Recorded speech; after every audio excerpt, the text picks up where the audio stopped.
జవహర్ నగర్ చెలో వరంగల్ ఆహ్వాన పత్రికను ప్రజలకు అందజేసిన మేడ్చల్ స్థానిక ఎమ్మెల్యే మాజీ మంత్రి మల్లారెడ్డి కాంగ్రెస్ ప్రభుత్వం ఏర్పడి ఇప్పటికి 16 నెలలు గడుస్తున్నా ఎలాంటి అభివృద్ధి లేదని ప్రజలు ఆర్థికంగా తీవ్ర ఇబ్బందులు ఎదుర్కొంటున్నారన్నారు.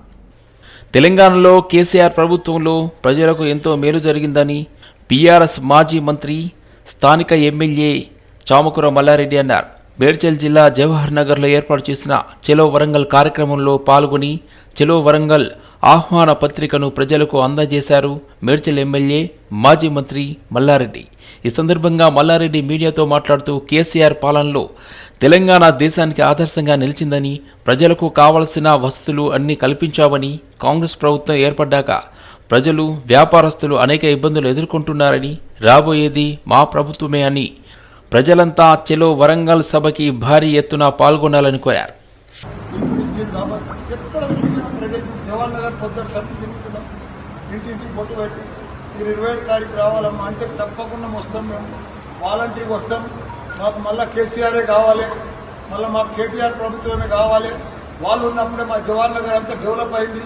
మాకు తాగునీరు ఇచ్చిండు, మాకంతా కూడా కరెంట్ ఇచ్చిండు, ఇంటింటికి నల్ల నీళ్ళు ఇచ్చిండు, మాకంతా కూడా 58, 59 జీవోలు తెచ్చిండు, మాకు పెద్ద రిజర్వాయర్లు కట్టించిండు, మాకు అన్ని కూడా రోడ్లు వేపించిండు, డంపింగ్ అప్పుడు వాసన లేకుండా చేసిండు. మళ్ళీ ఇప్పుడు చూస్తే గబ్బు వాసన వచ్చింది. కాంగ్రెస్ వచ్చింది, గబ్బు వాసన వచ్చింది. మళ్ళీ జవహర్ నగర్ అంతా ఇప్పుడు పోయి చూసినా మా గుట్టకెళ్ళి కొత్త గుట్ట తయారైందండి. కొత్త చెత్తకుండి గుట్ట కొత్త తయారైంది. అప్పుడు ఉన్నప్పుడు వాడు కంట్రోల్ ఉండేది. మేము మన టీఆర్ఎస్ ఉన్నప్పుడు ఇప్పుడు కంట్రోల్ లేదు, ఏం లేదు, భయం లేదు, భక్తి లేదు. ప్రజలకంతా వాసన వస్తుంది, గబ్బులు వేసిపోయింది మొత్తం జవహర్ నగర్. మళ్ళీ తప్పకుండా ప్రజలందరూ కూడా ఇప్పుడు కంకణం కట్టుకున్నారు. మొత్తం ప్రతి బస్సులో ప్రతి ఊర్లే తెలంగాణ అంతా కూడా ప్రజలందరూ కూడా అయ్యో మనం మర్చిపోతుంది, మనం ఎటో పోతుంది, మనం ఆశలు పడి మనం కాంగ్రెస్ ఓటు వేస్తుంది, మనం ఇప్పుడు చాలా పెద్ద ఎత్తున బాధలు పడుతున్నాము, మనం ఇబ్బందులు పడుతున్నాము. మన గురుకుల పాఠశాలలు కూడా కేసీఆర్ గారు 1000 గురుకుల పాఠశాలలు తెరిస్తే అవి కూడా సరిగా మెయింటైన్ చేస్తలేరు, అందులో కూడా కరెక్ట్గా ఫుడ్ పెడతలేరు. పిల్లలంతా కూడా అల్లకెళ్ళి కూడా వెళ్ళిపోతూ ఉన్నారు. కాబట్టి అన్ని బాధలే, ఒక్క బాధ కాదు, ఒక్క మనిషికి ఒక్క బాధ కాదు కాంగ్రెస్ వచ్చేసాను. కాబట్టి తప్పకుండా మళ్ళా కేసీఆర్ రావాలి. మేమంతా కూడా చెలో వరంగల్ అని చెప్పి కంకణం కట్టుకొని ప్రతి ఇంట్లోకి వెళ్ళి కూడా తయారయ్యి వీధి వీధికి వెళ్ళి బస్తీకి వెళ్ళి ఖాళీలకు వెళ్ళి ప్రతి ఒక్కరు కూడా తయారై పెద్ద ఎత్తున వస్తున్నారు. మాకు ఇక్కడి నుంచే ఇప్పుడు ఇలా ప్రచారం అందరికి బొట్టు పెట్టే కార్యక్రమంలో పిలుపు కార్యక్రమం పిలిచినాం. ఇంటింటికి పోయి చాలా మంచి ఆదరణ వచ్చింది. జవహర్ నగర్ అయ్యో కాంగ్రెస్ కేసీఆర్ గారు లేరు, కాంగ్రెస్ వచ్చింది సరి మాకు అన్ని బాధలే వచ్చినాయి, ఏది సరిగా లేదని చెప్పి ప్రజలందరూ కూడా ఇబ్బంది పడ్డారు. తప్పకుండా మళ్ళా కేసీఆర్ ప్రభుత్వం వస్తుంది. జవహర్ నగర్ పర్ఫెక్ట్గా అన్ని రకాలు కూడా అభివృద్ధి చేసే బాధ్యత మాదే. నేను మొదలు కూడా చెప్తున్నా, జవహర్ నగర్ నా గుండెకాయ. ఇప్పుడు కూడా చెప్తున్నా, రేపు కూడా చెప్తున్నా, నేను పదవిలో ఉన్నా లేకున్నా జవహర్ నగర్కి ఎప్పుడు అభివృద్ధి చేస్తా, ఎప్పుడు దాన్ని హెల్ప్ చేస్తా. దానికి అన్ని కూడా గుళ్ళు కానీ ఇంకా రోడ్లు కానీ ఇవన్నీ కూడా నేను చేసే బాధ్యత నాదే. నేను ఇప్పుడు కూడా ఎమ్మెల్యే, తప్పకుండా ఇవన్నీ కూడా అభివృద్ధి చేస్తా. జవహర్ నగర్ తప్పకుండా ఒక మోడల్ సిటీ తయారు చేస్తాను కూడా అందరికీ కూడా మనవి చేస్తున్నా. రాబోయే రోజులలో తప్పకుండా మన టీఆర్ఎస్ ప్రభుత్వం వస్తుంది. ఒక 3 ఏళ్ళు ఓకే పడితే తప్పకుండా మన ప్రభుత్వం మళ్ళీ మనకు వస్తుంది. టీఆర్ఎస్ బీజేవైఎం రాష్ట్ర అధ్యక్షులు సేవిల్లా మహేందర్ ఆధ్వర్యంలో నేషనల్ హెరాల్డ్ కేసుపై గాంధీ కుటుంబం పేరుతో చేసిన తప్పులను కప్పిపుచ్చుకోవడానికి రాహుల్ గాంధీ, సోనియా గాంధీ వ్యవహరిస్తున్న విధానాన్ని వ్యతిరేకిస్తూ ట్యాంక్ బండ్ అంబేద్కర్ విగ్రహం వద్ద నిరసన తెలపడానికి వచ్చిన కార్యకర్తలను అరెస్ట్ చేసి వివిధ పోలీస్ స్టేషన్లకు తరలించారు. ట్యాంక్ బండ్ అంబేద్కర్ విగ్రహం వద్ద ఉద్రిక్తత ఏర్పడింది. కాంగ్రెస్కు వ్యతిరేకంగా బీజేవైఎం ఆందోళన నిర్వహించింది. కాంగ్రెస్ నిరసనలకు కౌంటర్గా బీజేవైఎం ఆందోళన నిర్వహించింది. బీజేవైఎం నేతలను అడ్డుకున్న పోలీసులు బీజేపీ ఈడీలపై కాంగ్రెస్ దుష్ప్రచారం చేస్తుందని బీజేవైఎం ఆరోపణలు చేసింది. నేషనల్ హెరాల్డ్ కేసులో తప్పులను కప్పిపుచ్చుకునేలా కాంగ్రెస్ తీరు ఉందని ఆరోపించారు.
నేషనల్ అలాంటి కేసులో సోనియా గాంధీని రాహుల్ గాంధీని అరెస్ట్ ఈడీలో భాగం చేసేందుకు వాళ్ళే దొంగలే దొంగ అనడం పెద్ద తప్పుగా భావిస్తున్నాం. దాన్ని నిరసిస్తూ మేము ఇక్కడ శాంతియుతంగా అంబేద్కర్ బొమ్మ దగ్గర ప్రోగ్రామ్ చేస్తుంటే పోలీస్ వాళ్ళు దీన్ని ఇక్కడ కాంగ్రెస్ ప్రభుత్వం ఉంది కాబట్టి వాళ్ళకి సహకరించడానికే మొత్తం మమ్మల్ని కట్టడి చేసిండ్రు.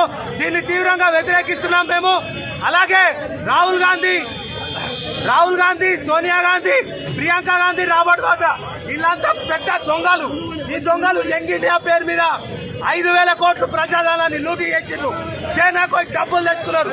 ఈ దొంగలకి సహకరిస్తున్న ఇక్కడ గవర్నమెంట్ పెద్ద దొంగ. కాబట్టి దీన్ని హెచ్చరిస్తున్నాం కాంగ్రెస్ ప్రభుత్వాన్ని.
కాంగ్రెస్ ప్రభుత్వం అమలు చేస్తున్న సంక్షేమ పథకాలు గ్రామీణ స్థాయిలోకి వెళ్లడం లేదని, సంక్షేమ పథకాలను గ్రామీణ స్థాయిలో తీసుకెళ్లాల్సిన అవసరం ఎంతైనా ఉందని ఆల్ ఇండియా ట్రైబల్ జేఏసీ రాష్ట్ర అధ్యక్షుడు సురేష్ నాయక్ అన్నారు.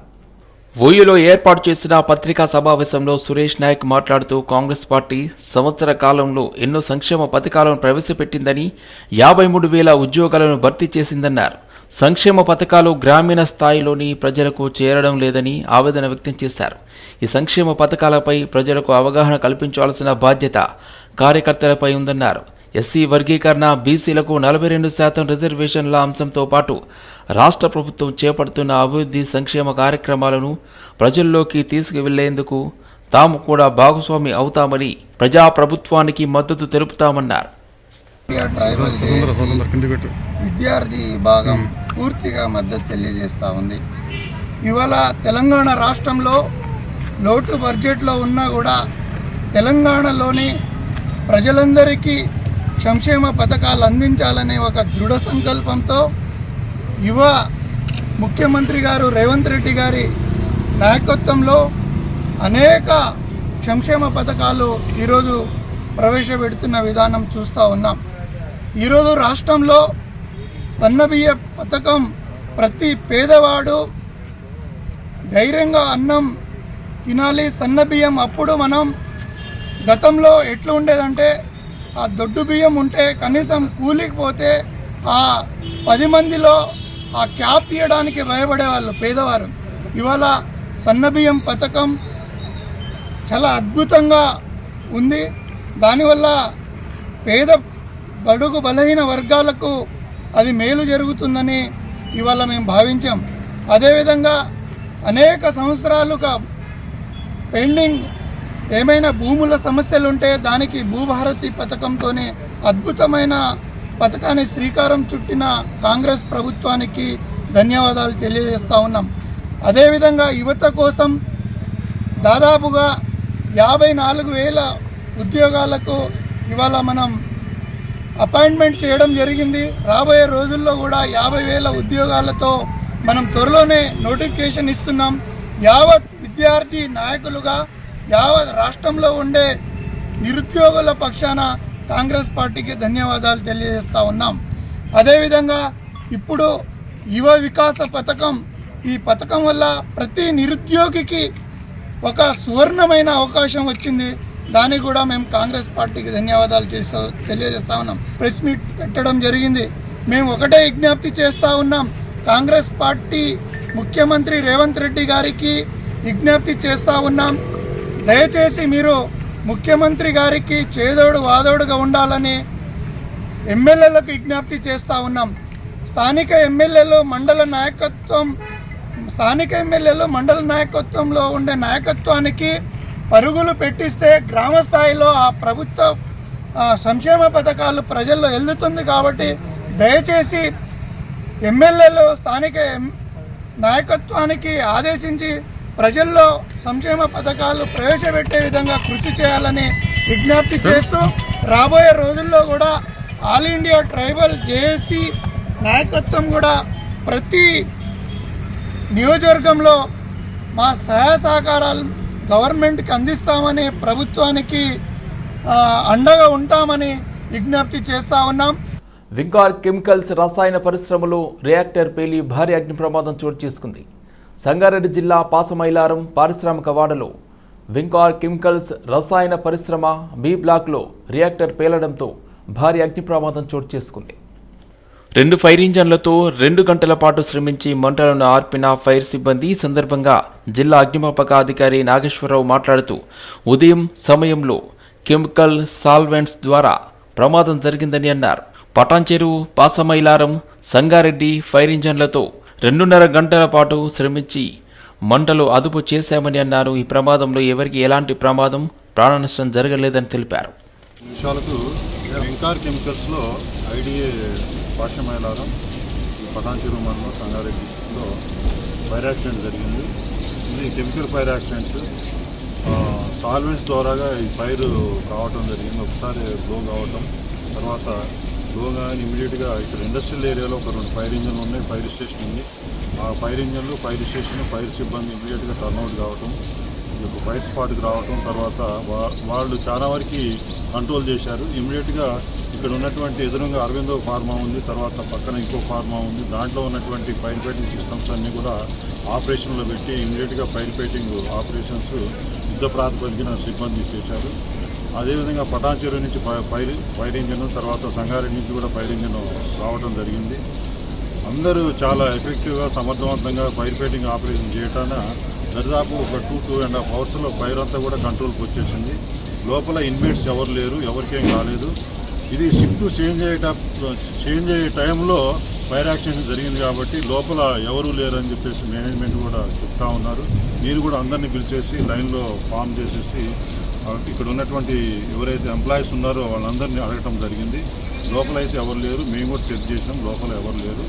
కాబట్టి ఈ ఫైర్లో లాస్ ఎంతైంది ప్రాపర్టీ అనేది తర్వాత మేనేజ్మెంట్ వాళ్ళు అసెస్ చేస్తారు.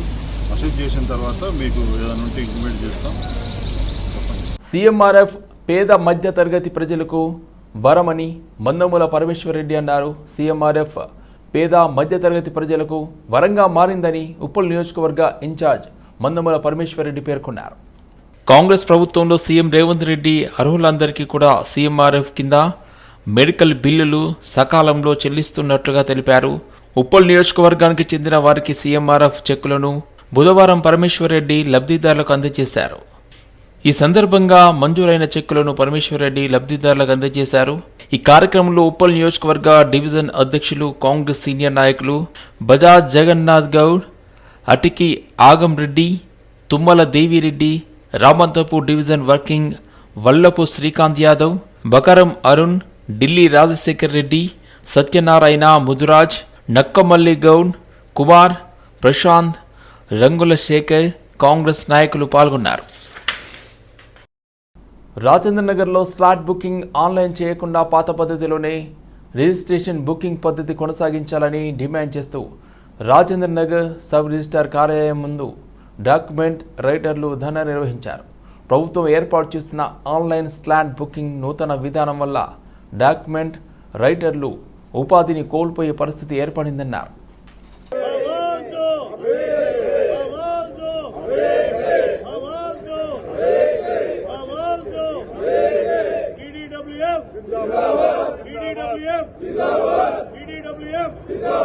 BDWF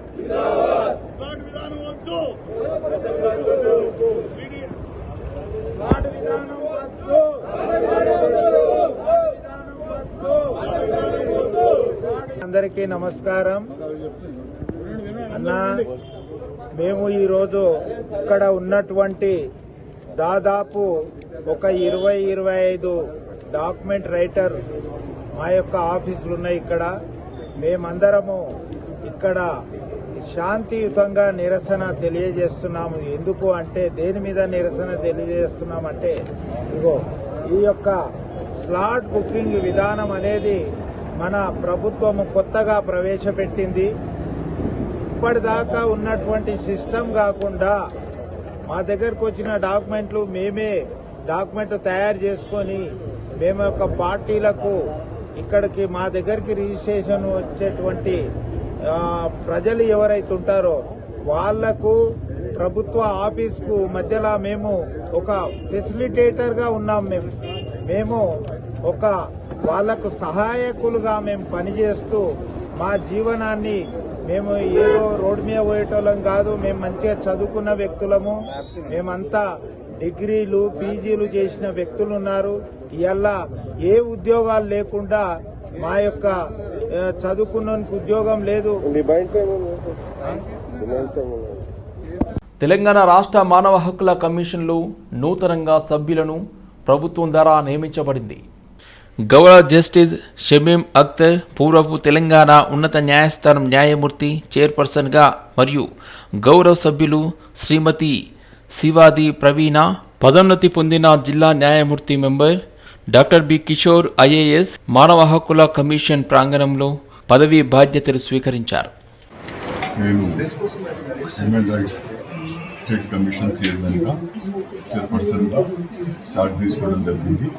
నాతో పాటు మెంబర్స్ అయినటువంటి ప్రవీణ మరియు డాక్టర్ కిషోర్ గారు కూడా చార్జ్ తీసుకోవడం జరిగింది. ఈరోజు మేము దాదాపు 300 పైగా కేసులు వేయడం జరిగింది. ఆ కేసెస్ ఇమీడియట్గా విచారణ చేపట్టడం జరుగుతూ ఉంది. నిన్న నేను మా వెబ్పేజ్లో కూడా ఈ కేసెస్ అన్ని కూడా పెట్టేశాను. మేము మా ముగ్గురం కూడా చాలా యాక్టివ్గా ఈ మా టెన్యూర్లో మంచి యాక్టివ్గా పనిచేసి ఎంత సాధ్యమైనంత వరకు ఈ హ్యూమన్ రైట్స్ కమిషన్ గురించి కేసెస్ ఈ వైలేషన్స్ అన్నీ కూడా పరిష్కారం చేసేటప్పుడు నిర్ధారించుకున్నాము. మీ సహకారం కూడా కమిషన్ ఉంటుంది కోరుకుంటా ఉన్నాము. Thank you so much. కేంద్ర ప్రభుత్వ రంగ సంస్థలను బీజేపీ ప్రభుత్వం వారి సొంత లాభాపేక్షలకు వాడుతూ ప్రతిపక్ష నేతలను ఇబ్బంది పెడుతుందని కాంగ్రెస్ నేతలు ఆరోపించారు. నేడు కూకట్పల్లి నియోజకవర్గం వై జంక్షన్ వద్ద సతీష్ రెడ్డి ఆధ్వర్యంలో నిరసన కార్యక్రమాన్ని చేపట్టారు. ఈ కార్యక్రమానికి ముఖ్య అతిథిగా నియోజకవర్గ కాంగ్రెస్ పార్టీ ఇన్ఛార్జ్ బండి రమేష్ హాజరై బీజేపీ ప్రభుత్వంతో పాటు ప్రభుత్వ రంగ సంస్థ అయిన ఈడీకి వ్యతిరేకంగా నిరసన కార్యక్రమం నిర్వహించారు. నేషనల్ హెరాల్డ్ కేసులో ఏఐసీసీ నేతలు రాహుల్ గాంధీ, సోనియా గాంధీ పేర్లను ఈడీ ఛార్జిషీట్లో చేర్చడంతో తెలంగాణ రాష్ట్ర టీపీసీసీ అధ్యక్షుడు మహేష్ కుమార్ గౌడ్ పిలుపు మేరకు నేడు ఈడీ ఆఫీసుల ముందు నిరసన కార్యక్రమాలకు పిలుపునివ్వడంతో కూకట్పల్లి కాంగ్రెస్ నేతలు తరలి వెళ్లారు. ఈ సందర్భంగా వారు మాట్లాడుతూ సిబిఐ, ఈడీలను కేంద్ర ప్రభుత్వం తమ జేబు సంస్థల్లా వాడుకుంటుందని, కేవలం ప్రతిపక్షాలపై అక్రమ కేసులు పెట్టేందుకే ఈడీని బీజేపీ ఉపయోగించుకుంటుందని బండి రమేష్ మండిపడ్డారు. సోనియా, రాహుల్ గాంధీలపై ఈడీ కక్ష సాధింపు చర్యలకు పాల్పడుతుందని ఆయన ఆరోపించారు. ఎవరు ఎన్ని చేసినా ప్రజలు ప్రతిదీ గమనిస్తున్నారని, వారికి త్వరలోనే బుద్ధి చెబుతారని వారు ధ్వజమెత్తారు. పతాక స్థాయికి చేరి సోనియా గాంధీ గారిని, రాహుల్ గాంధీ గారిని కూడా ఈడీ కేసులు ఎక్కించారు. మీ కేసులకు భయపడేది లేదు. ఇలాంటి కేసులు ఎన్నో చూశారు. ఈ దేశంలో స్వాతంత్రోద్యాన్ని ముందు నుంచి మోతీలాల్ నెహ్రూ నుంచి, జవహర్లాల్ నెహ్రూ నుంచి ఇందిరాగాంధీ గారు, రాహుల్ గాంధీ గారు, రాజీవ్ గాంధీ గారు, సోనియా గాంధీ గారు ఎన్నో ప్రజాస్వామ్యయుతమైన చట్టాలు తెచ్చి అనేక నిర్బంధమైన కేసులు భరిస్తూ ఈ దేశంలో ప్రజాస్వామ్యాన్ని బతికించడానికి ప్రయత్నాలు చేస్తున్నారు. ఆ ధైర్యంతోనే, ఆ మొక్కవని పట్టుదలతోనే కాంగ్రెస్ పార్టీ జాతీయ స్థాయిలో పోరాటం చేస్తుంది. దేశంలో మోడీ గారి నేతృత్వంలో ఉన్నటువంటి కేంద్ర ప్రభుత్వ రంగ సంస్థలైనటువంటి ఈడీని, సిబిఐని మరియు ఇతర ప్రభుత్వ రంగ సంస్థల్ని వాళ్ళ జేబులో ఉన్న సంస్థలుగా భావిస్తూ వాళ్ళు చెప్పిన వాళ్ళని అక్కడ ఆఫీసర్లుగా పెట్టుకుని వాళ్ళు ఇష్టారాజ్యంగా వ్యవహరిస్తూ ఉన్నారు. ఈరోజు ఏదైతే మా సోనియామణి, రాహుల్ గాంధీ గారిని నేషనల్ హెరాల్డ్ కేసులో అన్యాయంగా ఇరికించారో, ప్రతిపక్షాల గొంతు నొక్కాలని చూస్తూ ఉన్నారో, దీనికి తీవ్రంగా మేము ఖండిస్తూ ఈరోజు యావత్ భారతదేశంలో కూడా కాంగ్రెస్ పార్టీ నేతృత్వంలో ఈడీ ఆఫీసుల ముందు ప్రొటెస్ట్ కార్యక్రమం మేము తీసుకోవడం జరిగింది. ఇది ఆగదు. ఇది మోడీని దించే వరకు కూడా ఈ కార్యక్రమం సాగుతూ ఉంటుందని చెప్పి సందర్భంగా తెలియజేస్తా ఉన్నాం. ఏదైతే అన్యాయంగా వీళ్ళు మా కాంగ్రెస్ పార్టీ వాళ్ళనే కాదు, వాళ్ళకి ఎదురొచ్చే ప్రతి వాళ్ళని కూడా, ప్రతిపక్షం అనుకున్న ప్రతి వాళ్ళని కూడా నోరు నొక్కేయడానికి ప్రయత్నం చేస్తూ ఉన్నారు. ఇది ఎంత మాత్రం సహించడానికి కార్యక్రమం కాబట్టి మేము దీన్ని తీవ్రంగా ఖండిస్తూ ఉన్నాం. అంతేకాదు వాళ్ళు ఏదైతే నేషనల్ హెరాల్డ్ కేసులో అన్యాయంగా మా సోనియమ్మను, రాహుల్ గాంధీని చేర్చారో అవి తీసేసి వాళ్ళని ప్రక్షాళన చేయాలని చెప్పి కూడా మేము ఈ సందర్భంగా డిమాండ్ చేస్తూ ఉన్నాం. రాబోయే రోజుల్లో ఈ ఉద్యమాన్ని మరింత ఉద్యమం చేసి ఉధృతం చేసి మరి భారతదేశం మొత్తం యావత్ భారతదేశాన్ని ఏకతాటి మీద తీసుకొచ్చి ఈ అమిత్ షా అండ్ మోడీ గారు చేస్తున్నటువంటి కార్యక్రమాలకి నిరసనగా యావత్ దేశాన్ని ఏకాకృతం చేస్తామని చెప్పి సందర్భంగా తెలియజేస్తా ఉన్నాం. ఈ కార్యక్రమానికి విచ్చేసిన మా కాంగ్రెస్ పార్టీ నాయకులు సత్యం శ్రీరంగం, మా వేణు, మా నాగిరెడ్డి గారు, సతీష్ రెడ్డి గారు, ఇంకా అనేక మంది డివిజన్ ప్రెసిడెంట్లు, మా సాధు ప్రతాప్ రెడ్డి గారు, అనేక మంది మా లక్ష్మయ్య గారు కార్యక్రమానికి రావడం జరిగింది. మా డివిజన్ ప్రెసిడెంట్లు, మహిళా డివిజన్ అందరూ కూడా రావడం జరిగింది. మా యూత్ వాళ్ళు ఆల్రెడీ వెళ్ళిపోయి అక్కడ ఈడీ ముందు ధర్నా కార్యక్రమంలో కూర్చోవడం కూడా జరిగింది. ఇవాళ కాంగ్రెస్ పార్టీ కూకట్పల్లిలో ఏ కార్యక్రమం తీసుకున్నా కూడా బ్రహ్మాండంగా ముందుకు తీసుకెళ్తామని చెప్పి తెలియజేస్తూ అవకాశం కల్పించిన